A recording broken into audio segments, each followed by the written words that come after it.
하나님의 은혜와 사랑하심이 날마다 여러분 가운데, 여러분의 가정 가운데 넘치시기를 주님의 축복합니다. 더 중요한 것은 우리 삶 가운데 역사하시는 하나님을 입술로 고백할 수 있는 여러분 되었으면 참 좋겠어요. 하나님이 정말 어디 계실까라고 한다면 눈에 보여서 여기 있습니다 라고는 참 좋겠는데, 사실 눈에 보이는 하나님이 아닙니다. 그러나 한 가지 분명한 사실은 하나님이 일하심은 보일 수 있습니다. 하나님이 역사하심을 보일 수 있습니다. 우리의 삶을 통하여 지금도 여전히 살아서 역사하시고 일하시고 기적을 행하시며 능력을 행하시는 주 여호와 하나님이 여러분의 삶 가운데 날마다 입술로 간증하며 나갈 수 있는 저와 여러분 되시기를 주님의 축복합니다. 2014년도에 큰 사건이 일어났던 것 여러분 아실 거예요. 그것이 아마 세월호 사건일 것입니다. 그 세월호 사건으로 인하여 아까 안타까운 아이들의 생명 또한 우리가 많은 사람들의 가슴을 아플 정도로 눈물을 흘리게 했던 그 죽음의 사건이 우리들의 기억 속에 남아 있습니다. 그런데 이 세월호 사건 속에서 여러분 급부상한 그리고 주목했던 한 그룹이 있던 것 여러분 아십니까? 그 세월호 사건에 일어났던 아이들의 희생이 아니라 그 속에 그 배경이 되었던 바로 구원파라는 종교 집단의 이야기를 여러분 들어봤을 것입니다. 사실은 세월호 사건의 배경 뒤에는 이 구원파, 정말 이 종교 집단이라고 이야기하는 구원파가 한국 기독교계뿐만 아니라 종교계를 발칵 뒤집어 놓기도 했던 것 또한 사실이기도 하죠. 그런데 여러분, 이 구원파에 대한 이 구원이라는 이 단어를 생각하면은 이것이 결코 성경적인 것인데도 불구하고 정말 우리 기독교인들이 사용하기에는 불편함을 가져다 준 이유가 무엇 때문일까? 가끔은 이단들이 물어봅니다. 구원 받으셨습니까? 이 질문을 받으니까 혹시 이단 아닌가라는 생각을 사람들이 섬뜩할 정도로 많이 이야기를 하게 되어지지요. 이단 집단이 사용했던 이 구원이라는 단어 때문에 정작 건강한 교회가 이 구원이라는 단어를 사용하는데 조심스러워하고 있으니 이 또한 우리가 한 번쯤은 심각하게 경계해야 될 내용이 아닐까 생각을 합니다. 왜요? 여러분, 교회가 존재하는 이유가 뭐 때문일까요? 교회가 존재해야 되는 가장 궁극적인 목적, 이유, 그것은 바로 영혼을 구원하는 것입니다. 교회가 존재하는 데 있어서 구원을 받지 않는다면, 구원과 관계없다면 여러분 교회는 존재할 이유가 없습니다. 왜요? 예수님이 십자가에 피 흘려 돌아가시고 죽으신 다음에 세우신 것이 교회였고요, 교회를 통해서 마땅히 심판받아야 될 우리들, 죽어 마땅할 우리의 영혼을 살리기 위하여 구원의 역사를 알렸던 것 또한 교회의 바로 첫 출발이기 때문에 그렇습니다. 복음의 핵심이며 본질이며 가치라고 이야기하는 것은 강조를 많이 해도 부족할 것입니다. 그게 바로 구원인 것이에요. 그런데 이단들이 사용하다 보니까 정작 한국교회, 건강한 교회가 이 말을 하는 것을, 아니 우리 스스로가 이 질문하는 것에 대하여 혹시 조심스럽게 사용하고 있는 것은 아닐까요? 마태복음 1장 21절에 아들 낳으리니 이름은 예수라라고 이야기합니다. 이는 그가 자기 백성을 그들의 죄에서 구원할 자라고 이야기하고 있는 거예요. 그 얘기는 뭐냐면 예수님은 죄로부터 죽어 마땅할 그들을 구원할 자라는 단어의 의미를 갖고 있기 때문에 그렇습니다. 예수라는 이름 자체가 구원이며 이 세상에 오신 목적, 그리고 그것이 또한 하나님의 뜻이고 하나님의 계획이었던 것입니다. 그러기에 구원이라는 것은 우리 신앙생활 속에서는 굉장히 중요한 핵심적 가치라는 것 잊지 마시길 바랍니다. 그래서 여러분 스스로에게 스스로를 질문하시길 바랍니다. 뭐라고? 누가 질문을 하거나 아니면 누가 나에게 답을 요구하는 것 때문이 아니라 여러분 스스로가 내가 신앙생활을 하고 있는 우리 입장에서 스스로의 질문을 던져보시길 바랍니다. 나는 구원 받았는가? 나는 구원의 생명을 갖고 구원의 확신을 갖고 있는가? 이 질문을 여러분 신앙생활하면서 스스로가 끊임없이 점검하고 끊임없이 점검하고 또 점검해 보실 수 있는 여러분 됐으면 참 좋겠어요. 왜 그런지 아십니까? 저는 너무나 중요하기 때문에 그래요. 가끔 이런 이야기를 할 때에 저도 그런 얘기를 들어요. 혹시 구원파 아니냐는 소리를 참 많이 들어요. 그렇듯 구원이라는 것이 너무나 중요한 것인데도 불구하고 왜 이것을 왜 우리는 가볍게 생각하고 있을까? 신앙의 가장 본질적인 것은 내가 구원을 받았다, 이것에 대해서만큼은 어떤 환경과 상황 속에서도 여러분 흔들리지 않고 그 복음의 본질의 가치를 추구해 나갈 수 있는 여러분 됐으면 참 좋겠습니다. 바울은 구원에 대한 정의를 로마서 10장에서 이야기를 하고 있어요. 로마서 10장 8절부터 쭉 살펴보면은 구원받는 과정을 이야기를 하고 있습니다. 구원받는 사람들에 대한 과정, 어떤 방법을 어떤 과정을 통해서 구원을 받는가라고 이야기를 하고 있어요. 그 중에 8절의 말씀에 보니 하나님의 말씀이 내 입과 내 마음에 있다라고 이야기하고 있는 거예요. 먼저 구원받은 믿음의 자녀들은 내 입에, 내 마음에, 내 삶에 무엇이 있다? 하나님의 말씀이 있다라고 이야기를 하고 있는 거예요. 그래서 그 가까이 있는 그 말씀이 그 전파되는 것을 통해서 믿음이 전해지는 말씀이라고 이야기를 하고 있고요. 9절에서 뭐라고 이야기하고 있냐면 그 말씀이 내 입에 있고 내 마음에 있기 때문에 입술로 신하여 고백에 대한 이야기를 하고 있습니다. 예수님을 주라 입술로 고백하는 것, 하나님께서 죽은 자 가운데서 살리셨다는 이 사실을 마음으로 믿고 입으로 시인하는 것, 이것이 바로 구원받은 자의 모습이다라고 바울은 분명히 정의를 하고 있어요. 한번 8절과 9절의 말씀을 다시 한번 정리해 본다면, 아, 그렇구나, 하나님의 말씀이 내 입술에 있는 거예요. 또 하나님의 말씀이 내 마음 속에 있는 거예요. 그래서 내가 어떤 환경과 상황 속에서도 내가 예수님을 나의 구주십니다, 나의 주입니다, 그분은 나의 생명을 살리신 구원자십니다 라는 것을 내가 마음으로 믿는 것이 아니라 입술로 고백하는 것을 바울은 설명을 하고 있어요. 그래서 10절에 마음으로 믿고 마음에 믿으면 의에 이르고 입술로 고백하면 구원을 받는다라고 구원에 대한 그 방법과 정의를 분명히 바울은 설명을 하고 있어요.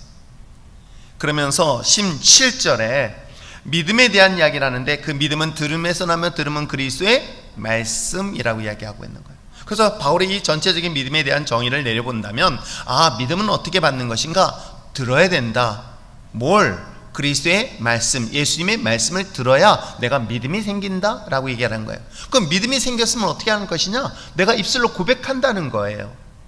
내가 마음으로 믿고 입으로 신하여 고백하는 것, 바로 그것이 구원받은 믿음의 자녀의 삶이라고 바울은 분명히 정의를 내리고 있습니다. 물론 바울이 이야기하고 있는 마음으로 믿고 입으로 신하여 고백은 오늘날 세례교육을 위하여 예수님을 믿습니까? 교육을 시켜서 믿는 그 정도의 수준은 전 분명히 아니라고 저는 확신해요. 저는 좀 더 엄격한 기준으로 이야기할 수밖에 없는 것은 2000년 전 당시 바울이 이야기하고 있는 것과 오늘의 신앙교육하고는 전혀 다른 문제이기 때문에 그렇습니다. 2000년 전에 바울이 예수님을 마음으로 믿고 입으로 신하여 고백한다는 것은 곧 죽음을 결단한 신앙의 고백인 거예요. 마치 길거리 지나가다가 로마의 군사에서 체포가 됐습니다. 그리고 질문합니다. 너 그리스도인이냐라고 물어봐요. 너 예수 믿는 사람이야? 라고 묻습니다. 그때 이 질문을 받은 그리스도인들이 얼마나 두려울까요? 왜? 이 고백을 하는 순간 잡혀서 죽음을 당할 수 있다는 거예요. 큰 봉변을 당할 수 있다는 것입니다. 큰 어려움을 당할 수 있습니다. 이런 어려운 상황 속에서 마침내 너 예수 믿니? 라는 그 질문을 과연 대답할 수 있을까? 사실은 쉽지 않아요. 내가 마음으로 믿는 것은 있겠지만 입술로 신하여 고백하는 순간 나는 목숨을 위협받을 수 있다. 그런 극단적 상황이 있었기 때문에 마음으로 믿고 입으로 신하여 고백하는 것, 이러한 신앙의 고백이라는 것은 결코 쉽지 않을 것입니다. 오늘은 어떻습니까? 우리는 얼마든지 예수님을 믿는다고 고백할 수 있습니다. 아니, 세례교육을 하던 신앙 오랫동안 하면 예수님이 나를 위하여 죽으시고 부활하셨다는 사실을 다 학습을 통해서 배웠고요. 이 사실을 세례를 받기 위한 과정 또는 입문하는 또 입교하는 과정, 아니면은 집사 직분, 권사 직분을 받기 위해서라도 이 고백은 얼마든지 할 수 있습니다. 그것이 2000년 전에 바울이 이야기하고 있는 내용과 조금 다르다는 것을 먼저 여러분 분명히 기억하시길 바랍니다. 구원받은 하나님의 자녀들의 삶의 변화가 없다고 한다면, 말로는 예수님을 믿어요 라고 고백을 합니다. 말로는 얼마든지 예수님을 하나님의 아들이라는 사실을 믿고 입술로 고백을 했습니다. 그런데 정작 삶에는 아무런 변화가 없다고 한다면 여러분, 이건 구원에 대하여 심각한 왜곡 현상이라고 봐야 되지는 않을까요? 오히려 이단들이 그런 부분을 가지고 더 집요하게 들어갈 때 정작 우리 건강한 교회가 왜 이 부분에 대하여 심각하게 우리가 이 질문을 스스로에게 던지지 않고 있는지를 한 번쯤 생각해 봐야 되지 않을까요? 구원받은 믿음의 자녀들의 정말 믿는 자녀의 삶의 모습을 삶처럼 살아내고 있을까? 구원받은 믿음의 자녀의 삶을 삶 속에서 녹아내리고 있을까? 마치 소금이 소금의 맛을 잃어버리고 빛이 빛을 잃어버린다면 어떤 결과를 가져다 줍니까? 세상 사람들의 발에 밟히우는 결과를 가져다 준다고 성경은 분명히 비유로 이야기하고 있지 않습니까? 그러므로 아무리 시대가 바뀌었어도 주님이 오실 그 날이 점점 다가오고 있는 이때에 무엇보다도 여러분의 믿음의 신앙이 그 어떤 환경과 상황 속에도 흔들리지 않냐고 굳건하게 붙잡고 나갈 수 있는 여러분 되시길 바랍니다. 설령 내 목숨의 위협을 받는 상황 속에 있을지라도 주를 끝까지 부인하지 않냐고 주라 고백하며 나가는 우리 율진의 신앙 공동체가 되시길 부탁드립니다. 신약에서는 예수님의 십자가의 죽음의 사건을 통해서 그리고 부활의 사건을 통해서 구원의 메시지를 전했습니다. 그러나 구약시대 때는요, 구약시대 때는 구원에 대한 메시지를 어떤 방법으로 알려주었냐면 바로 유월절 사건이었던 것을 여러분 꼭 기억하시길 바랍니다. 출애굽의 배경이 되었던 유월절 사건을 통해서 바로 그들에게 구원의 선포가 일어난 사건을 이스라엘 백성들은 머릿속에서 항상 기억하고 있었던 것이죠. 왜요? 놀랍게도 애굽에서 하나님이 구원받는 자와 구원받지 못한 자에 대한 분명한 나눔의 사건이 바로 유월절 사건이기도 합니다. 어린 양의 피로 문설주의 바름으로 인하여 문인방의 바름으로 인하여 그 피를 바르지 않은 집은 장자를 비롯한 첫 생명들은 다 죽임을 당했습니다. 심판을 받았습니다. 죽임을 당했다는 것이죠. 그러나 어린 양의 피를 바른 그 집만큼은 사망 권세가 떠나고 그 가정에 구원의 역사가 일어났던 이 유월절의 사건은 어쩌면 구약시대 때에 유일하게 구원의 배경이 되어지는 사건으로 이해하시면 되겠습니다. 그러한 사건들이 있었기에 이스라엘 사람들에게 유월절 절기 행사는 너무나 중요한 절기이기도 합니다. 마치 우리가 주일날 예배를 드리는 것을 여러분 딱 기억하시기 바랍니다. 아, 주일날 습관적으로 주일날이니까 예배 드리는다가 아니라 어찌 보면 주일은 2000년 전에 예수님이 우리를 위해 피 흘려 죽으시고 부활하셨습니다. 이 사건을 통해서 우리가 믿음으로 말미암아 구원을 받았습니다. 구원받은 저와 여러분이 그 하나님의 은혜의 그 날을 기억하고 기념하고 감사해서 드리는 것이 뭐다? 주일의 예배이기도 합니다. 그래서 주일의 예배는 본질적으로 구원받은 믿음의 자녀들이 날마다 주님의 구원받은 은혜에 감사해서 최소한 한 주 동안에 1시간만큼은 하나님 앞에 감사하면서 고백하는 시간이 바로 주일의 예배가 아닐까 하는 생각을 하게 되어지죠. 그렇다면 구약시대 때는 어떻습니까? 말씀드린 것처럼 유월절을 지키면서 유월절을 기억하면서 유월절의 의미를 생각하면서 그들이 애굽에서 구원하였던 구원의 역사적 사건들을 그들은 마음속으로 몸으로 날마다 새기며 살아왔던 것 또한 사실이기도 합니다. 자, 이러한 사건 속에서 오늘 본문을 살펴보려고 합니다. 바벨론에서 이스라엘 백성들은 드디어 70년 만에 예루살렘으로 돌아왔습니다. 그리고 그 이스라엘 백성들이 마침내 하나님의 성전의 봉헌을 시작합니다. 성전을 건축합니다. 물론 이러한 과정에서 오랜 기간 동안에 방황도 있었고 반대도 있었고 부딪히는 여러 가지 환경이 있었지만 어찌됐건에 모든 일련의 과정을 마치고 드디어 성전 봉헌식을 하고 있는 내용이 본문 내용이죠. 자, 이런 본문 기억처럼 하나님 앞에 성전의 봉헌을 하기 위하여 속죄 제사를 드리는 것이 17절에 등장하고 있어요. 자, 17절 말씀에 보니까 이렇게 이야기를 하고 있습니다. 한번 볼까요? 같이 한번 읽어볼까요? 시작. 내 성전 봉헌식을 행할 때에 숫소 100마리와 순양 200마리와 어린 양 400마리를 드리고 또 이스라엘 지파의 수를 따라 순염소 12마리로 이스라엘 전체를 위하여 속죄제를 드리고 라고 하면서 속죄제를 지금 드린 거예요.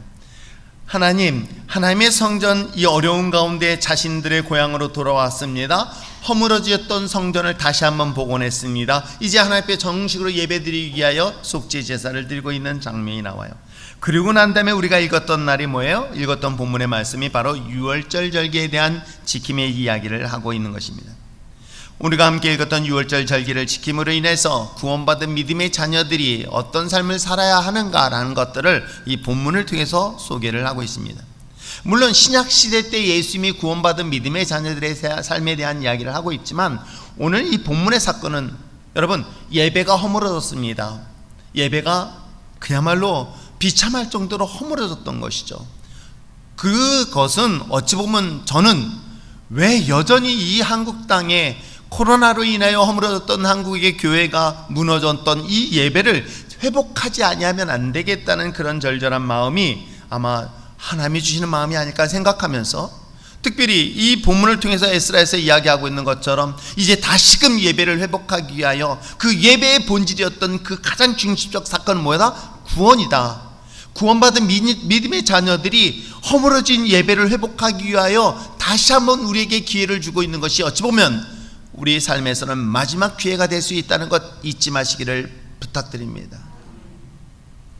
자, 그러한 가운데서 오늘 특별히 유월절 절기 이 구원받은 믿음의 자녀들이 이 절기 행사를 통해서 그런 믿는 자녀들이 구원받은 자녀들이 어떤 삶을 살아내야 될 것인가 라는 것들을 이 짧은 본문을 통해서 발견해 보시기를 부탁드립니다.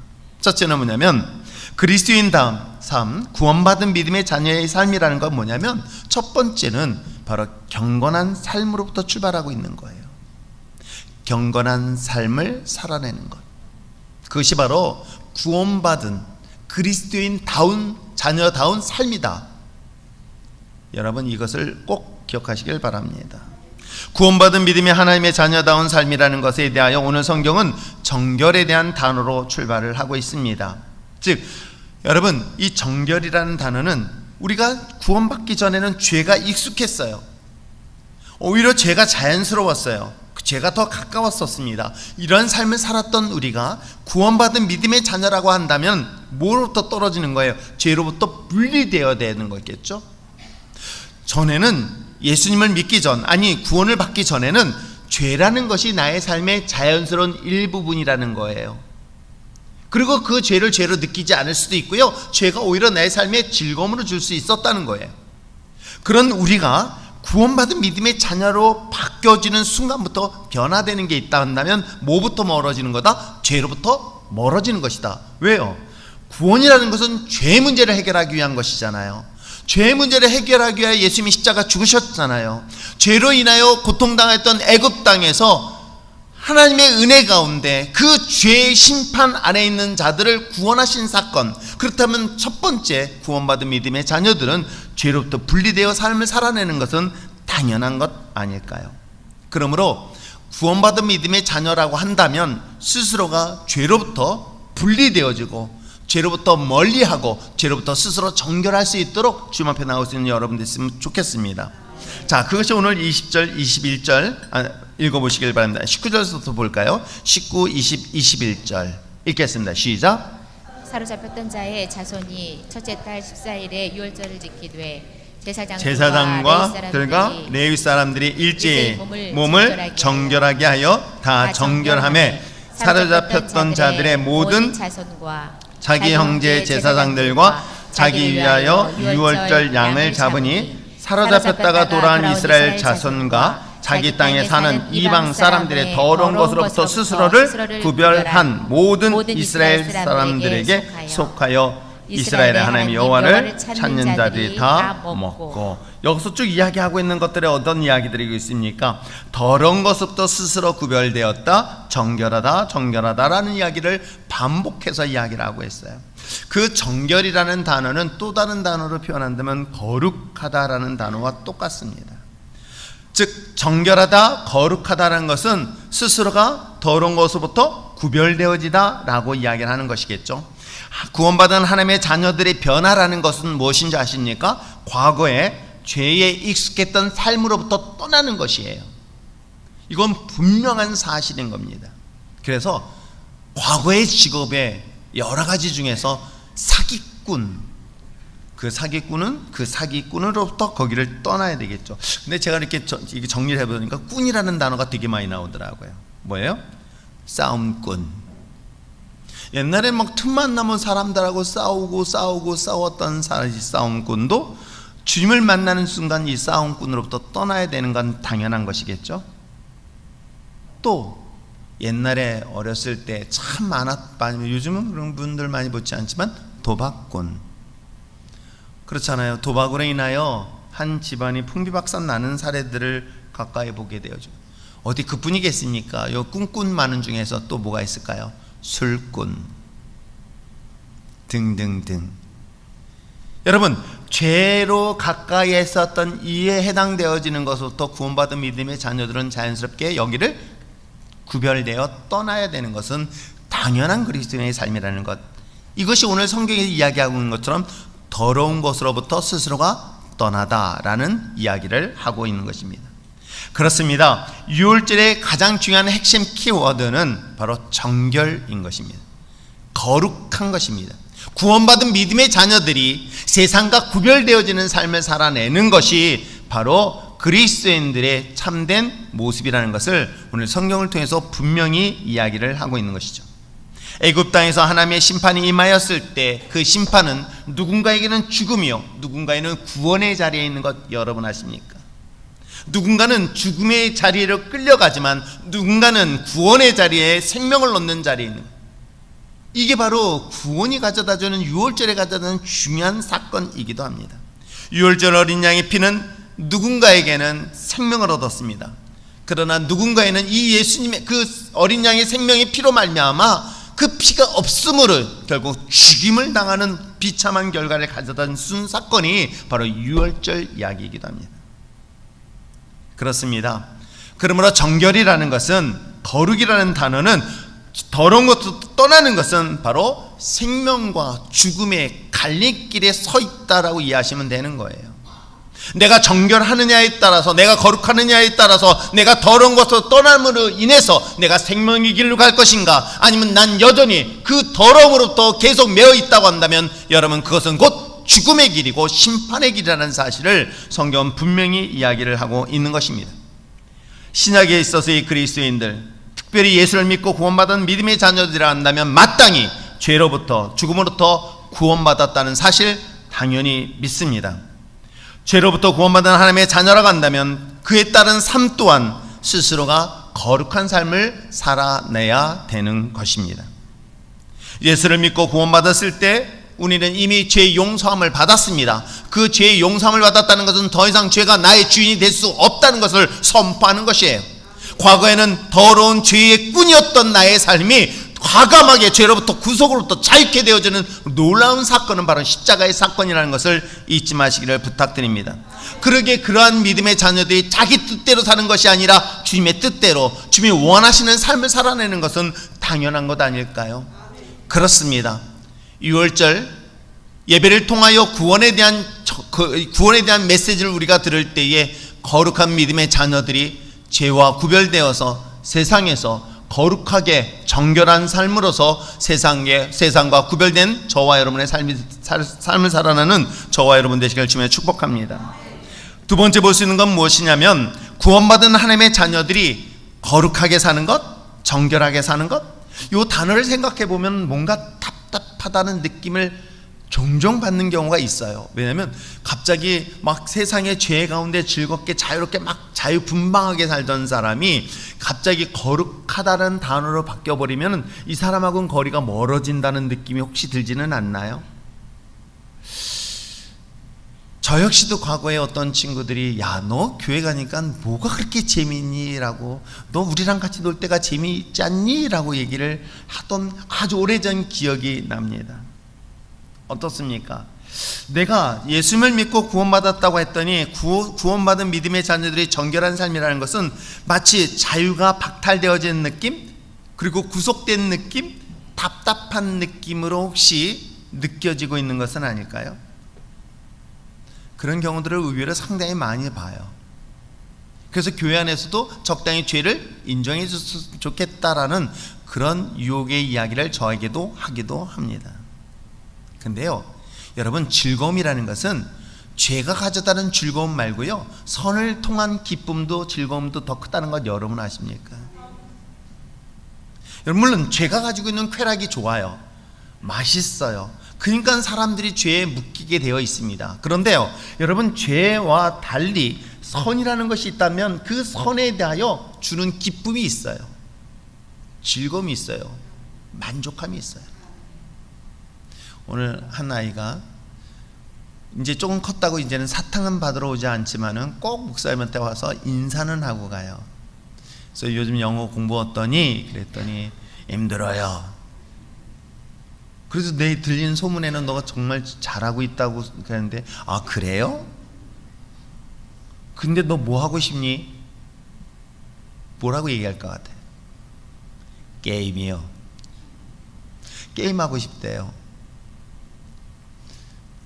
뭐 할 말이 없었죠. 그냥 안아주고 이렇게 잠깐 만나주고 보냈습니다.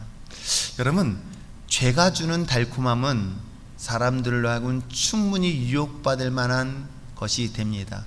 그러니까 여러분, 죄에 빠지지 만약에 재미없어 봐요. 죄도요, 매력이 없고요, 재미도 없고요, 즐거움이 없으면 죄는 절대 빠질 일 없어요. 근데 죄가 주는 즐거움이 크거든요. 그 즐거움만 있다고 생각하니까 사람들은 죄의 유혹에 빠집니다. 그런데요, 저는 죄가 주는 유혹, 죄가 가져다는 즐거움보다도 하나님이 우리에게 주신 그 선에 대한 즐거움이 또 이거와 비교할 수 없이 크다는 사실을 여러분 아십니까? 그래서 저는 기독교인들이 뭐 답답하다라고 얘기를 해요. 뭔가 재미없을 것 같죠? 그러나 그렇지 않습니다. 기독교인들이 가지고 있는 즐거움은 어떻게 성경을 통해서 이야기를 하고 있을까? 오늘 성경은 놀랍게도요, 구원받은 하나님의 자녀들은 새로운 즐거움의 삶을 살 수 있다라고 성경은 말하고 있어요. 구원받은 하나님의 자녀에게 있어서 죄의 억압으로부터 자유와 또한 뿐만 아니라 기쁨을 풍성히 누리는 특권을 우리에게 주신다는 것, 여러분 꼭 믿으시길 바랍니다. 죄의 억압으로 눌렸던 우리들의 삶이 죄로부터 해방됐습니다. 그로 인하여 주시는 그 즐거움은 여러분, 세상의 즐거운 즐거움과 또 다른 즐거움을 우리가 얻을 수 있다는 것을 말하고 있는 것이에요. 죄를 통해 주는 즐거움은 오히려 우리의 결과는 우리에게 죽음을 가져다 줍니다. 그러나 죄에서 자유케 되어요 우리에게 진정한 해방을 가져다 주는 누리는 그 기쁨은, 그 즐거움은 오늘 과연 성경을 통해서 어떻게 이야기하고 있을까? 세상에서 얻을 수 없는 그 기쁨, 세상에서 줄 수 없는 그 즐거움, 과연 그것은 어떤 것들일까? 하나님의 구원받은 자녀에게 약속하신 것은 오늘 성경을 통해서도 분명히 이야기를 하고 있습니다. 자, 22절 말씀 한번 읽어볼까요? 22절에도 이 단어가 2번씩이나 나와요. 읽겠습니다. 시작. 즐거움으로 이랫동안 무교절을 지켰으니 이는 여호와께서 그들을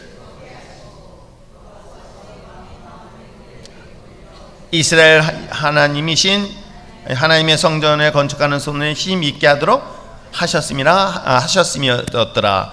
오늘 성경에 기록되어 있는 것처럼 즐거움으로 이랫동안 무교절을 지켰다라는 이 단어의 문장을 잘 보세요. 여러분, 무교절이라는 것은 어떤 건지 아시죠? 누룩을 넣지 아니한 딱딱한 빵을 먹는 거예요. 그 마치 먹을 때 맛도 네 맛도 내 맛도 없는 빵을 먹을 때 여러분 어떨까요? 아, 괴로울 것 같지 않나요? 여러분, 굉장히 괴로울 것 같아요. 근데 참 재밌는 거는 표현을 뭐라고 쓰고 있어요? 즐겁게 그것을 보내고 있다는 거예요. 즐겁게 무교절을 보내고 있다는 거예요. 마치 우리가 신앙생활하는 사람들은 이제 뭐 구도자의 삶처럼 마치 막 우울해 보이고 슬퍼 보이고 그렇게 거룩한 척 보이고 막 그런 것 같지만, 놀랍게도 그 무교절은 분명히 먹는 음식으로 봤을 때는 네 맛도 내 맛도 없는 그런 빵이에요. 그런데도 불구하고 어떻게 했다? 즐겁게 하였다라고 했어요. 근데 이 단어의 해석은 그 다음에 나와요. 뭐냐면 이는 여호와께서 그들을 즐겁게 하였다는 거예요. 아, 여러분, 맛없는 빵을 먹으려고 했더니 이게 짜증이 나. 맛없는 음식을 만들어준 아내의 음식을 먹을 땐 진짜 맛이 없는 것 같아서 막 힘들어. 근데 마음속에 하나님이 나에게 즐거움을 주시고 기쁨을 주셨다고 생각해 보세요. 아무리 맛없는 음식이 나에게는 놀랍게도 세상 사람들이 이런 사람들을 볼 때 미쳤다고 얘기할 정도로 맛있어요. 즐거워요. 기쁘다고 얘기하는 거예요. 왜요? 하나님이 그 마음을 주셨다고 얘기하는 거예요. 누군가는 무교절의 절기를 지킬 때 얼마나 고통스러울까, 또 얼마나 힘들까, 또 일주일을 금식하는 과정이 있다고 한다면 그 과정이 얼마나 힘들고 어려울까 라고 많은 사람들이 이야기합니다. 그런데요, 여러분, 금식을 하면서 주는 하나님의 기쁨은요, 내가 단식을 하면서 고통을 느끼는 고통의 그 금식하고는 전혀 다른 기쁨인 거예요. 그래서 장기 금식을 해보니까 하나님께서 그 기쁨을 줄 때는 사람들이 뭐라고 얘기하냐면, 혹시 몰래 뭐 먹고 있는 거 아니냐는 소리를 저 많이 들었어요. 혹시 밤에 목사님 몰래 뭐 들고 뭐 그래야 되잖아요. 근데 정말로 이게 하나님이 주신 기쁨이고 하나님이 함께 할 수 있는 그 기쁨이다. 자, 그러면서 그 다음 절에 그렇게 얘기를 하고 있어요. 자, 여호와께서 그들을 즐겁게 하시고 또 아수르의 왕의 마음을 그들에게 돌려라고 이야기하고 있는 거예요. 여러분, 이거를 잘 생각해 보시면 이런 거예요. 어떤 즐거움이냐? 자, 정말 이 아수르, 원수 같은 나라예요. 우리에게도 보면 주변에 정말 저 원수 같은 사람들이 있잖아요. 마음에 안 드는 사람이 있잖아요. 저 사람은 정말 잘 못됐으면 좋겠다는 사람들이 있어요. 왜? 나에게 너무 큰 상처를 줬어. 나에게 너무나 아픔을 줬어. 나에게 너무나 큰 고통을 줬어. 그 고통을 준 그 상대방은 또 잘 돼. 그러고 보면 더 배가 아프고 더 화가 난단 말이에요. 지금 아수르가 그런 나라예요. 근데 하나님이 그 마음을 바꿔버려요. 그 아수르의 왕을 마음을 바꿔서요, 그를 통해서 우리에게 기쁨을 줄 수 있다는 거예요. 저는 이런 사실들을 어떤 분이 예를 들었는데 이렇게 얘기를 하더라고요.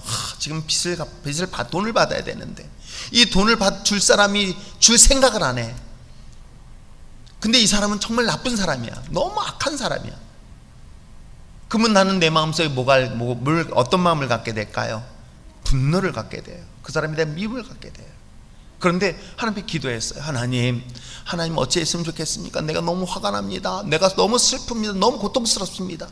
저 사람은 내 돈 가져가서 잘 먹고 잘 사는데 나는 지금 그 돈 때문에 지금 당장 길바닥에 앉아 있게 생겼습니다. 내 자녀들 고생하게 생겼습니다 라고 하면서 한편 원망하면서 눈물을 흘리고 있는 상황이 처했는데, 갑자기 하나님이 그 상대방의 마음을 움직여버린 거예요.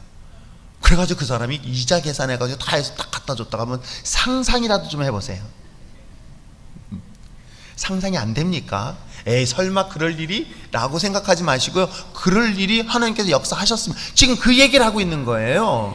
여러분 생각해 보세요. 포로를 데려왔으면 포로는 재산인 거예요. 우리나라도 조선시대 때는요, 하인 하나하나가 재산입니다.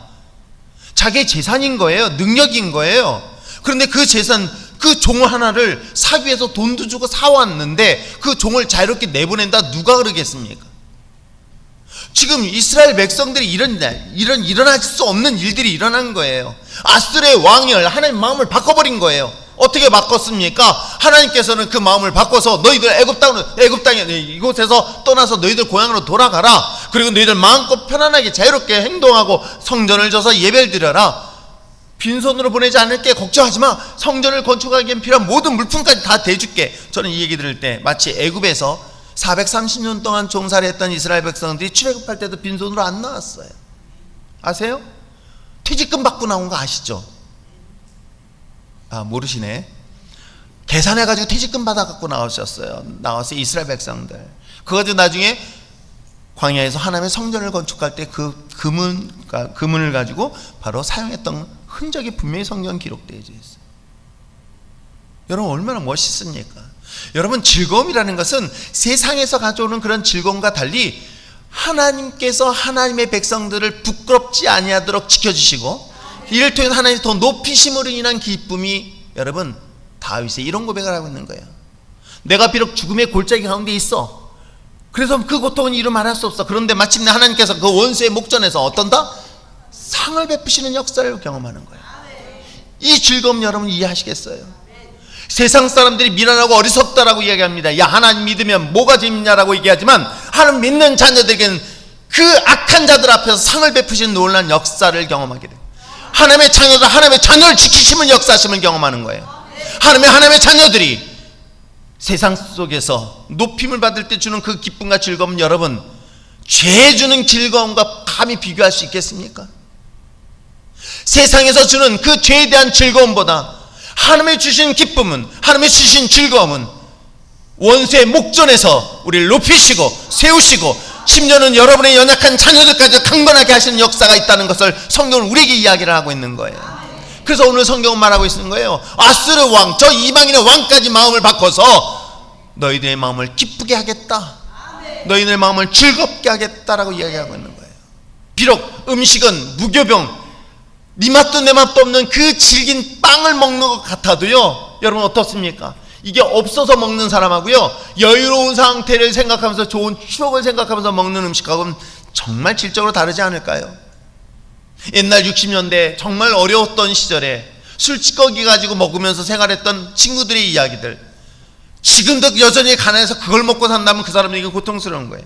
근데 지금은 어떻습니까? 풍요로워요, 여유로워요. 그것을 추억하면서 얘기할 수 있는 사람이 있는가 하면 여전히 그런 삶을 살아가는, 정말 다르지 않습니까?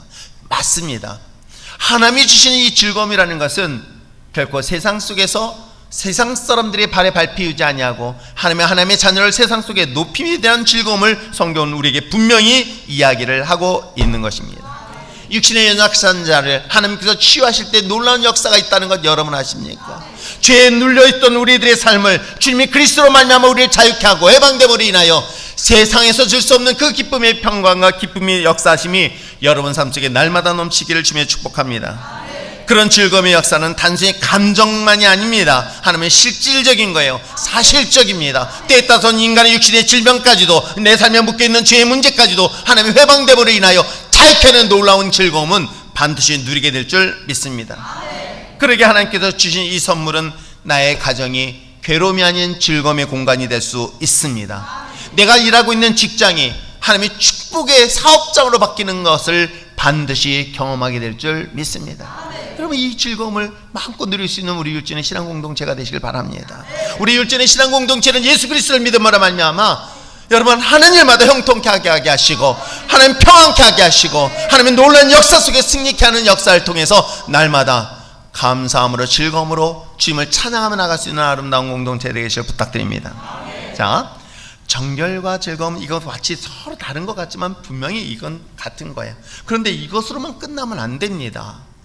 우리 기독교는요, 하나님의 생명을 가진 사람들은요, 그래 내가 거룩하면 되고 그 거룩만해서 하나님이 주신 나에게 축복이 있어, 나는 풍성함을 누리고 이 즐거움을 누려, 이것으로 끝나는 것은 기독교가 아닙니다. 기독교의 생명은 여기서 멈춰서는 절대로 안 됩니다. 그 이야기를 오늘 성경 본문에 놀라운 사실을 말하고 있어요. 뭐라고 얘기하고 있습니까? 여기서 우리가 살짝 지나가면서 얘기하고 있는 것인데 21절 말씀이에요. 자, 21절 말씀 한번 다시 한번 읽어볼까요? 읽겠습니다. 시작. 사로잡혔다가 돌아온 이스라엘 자손과 자기 땅에 사는 이방 사람의 더러운 것으로부터 스스로를 구별한 모든 이스라엘 사람들에게 속하여 이스라엘의 하나님 여호와를 찾는 자들이 다 먹고. 이 문장에서 보면 이스라엘 자손과 끝나버리면 돼요. 이스라엘 자손들이 더러운 것으로부터 스스로 구별한 모든 이스라엘 사람들에게 속하여, 아니 이건 빼버리고, 자, 이스라엘 자손들이 이스라엘의 하나님 여호와를 찾는 자들은 다 먹고 즐거워했다라고 해도 되는데 그 사이에 뭐가 들어갑니까? 이방인이 들어가요. 이 얘기는 뭐냐면 지금 유월절절기의 즐거움을 이스라엘 백성들만 누리고 있는 게 아니에요. 이 구원의 기쁨을 이스라엘 백성들만 누리고 있는 것으로 보여지고 있지 않습니다. 그 땅에 살고 있었던 그 이방인들이에요. 물론 이들은 예루살렘 성전을 방해했던 그 그룹들을 말하는 게 아닙니다. 이스라엘 사람들은 출애굽할 때 단순히 이스라엘 백성들만 출애굽했던 것이 아니었었습니다. 그러니까 이스라엘이라는 땅에는 오리지널 이스라엘 사람들이 있었고요, 또 외부에서 들어온 이방인들이 있었고, 출애굽할 때부터 함께 이스라엘 백성들과 함께 있었던 이방인들이 있었던 거예요. 그러면 이 성전에 남아서 이 축제에 같이 기쁨으로 즐거움을 누릴 수 있었던 사람들은 어쩌면 이스라엘 백성들과 가까이 있었던 바로 이방인들이지 않을까라고 생각해 봅니다. 그런데 중요한 것은 뭐예요? 이것이 선민 사상에 익숙한 이스라엘 백성들 자기들만 누리고 있지 않다는 거예요. 이 즐거움이 자기들만 끝나지 않다는 거예요. 거룩함이 자기 혼자로만 끝나지 않는 거예요. 그것이 바로 나 하나로 인하여 내 옆에 있는 모든 이방인들까지도 거룩하게 되어지고, 나 하나로 인하여 내 옆에 있는 모든 사람들에게도 즐거움을 줄 수 있고 음식을 나눌 수 있음에 대한 이야기를 지금 하고 있는 것입니다. 그렇습니다. 하나님의 복음의 능력을 가진 구원받은 믿음의 자녀들은 그 복음의 능력, 복음의 은혜, 복음의 역사하심을 나누며 전하는 선교적 삶을 살아내는 것이 바로 저와 여러분의 삶인 거예요. 여러분, 선교라는 것은 꼭 외국 나가야만이 선교가 아닙니다. 여러분 한 사람이 구원받는 하나님의 자녀가 되었을 때에 그 자녀의 한 사람을 통하여 여러분의 가정이 구원의 역사가 일어나는 놀라운 능력이 나타나게 될 줄 믿습니다.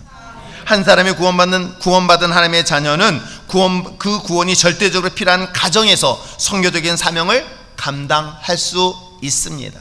그렇잖아요. 한 사람이 예수를 믿었어요. 그 한 사람의 무명한 한 사람이 그 가정에 선교적 사명을 감당하는 거예요. 하나님의 내게 주신 거룩함, 그리고 하나님이 주신 내게 주신 그 즐거움이 나 하나로만 만족하는 게 아니라 이게 내 가정 안에, 이 바운드리 안에서 움직이기 시작하는 거예요. 그건 저 자신도 마찬가지인 거예요. 저는 모태신앙도 아닙니다.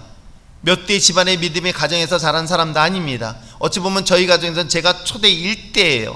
예수님을 저희가 처음 믿었어요. 저 한 사람을 믿기 시작해서 저희 어머니도 아버님도 예수 믿고요, 가족들이 다 예수 믿었던 이 모든 사건들을 보면 바로 이것이 바로 구원받은 믿음의 자녀들의 선교적 가정의 삶이라는 것을 말하고 있는 것이에요.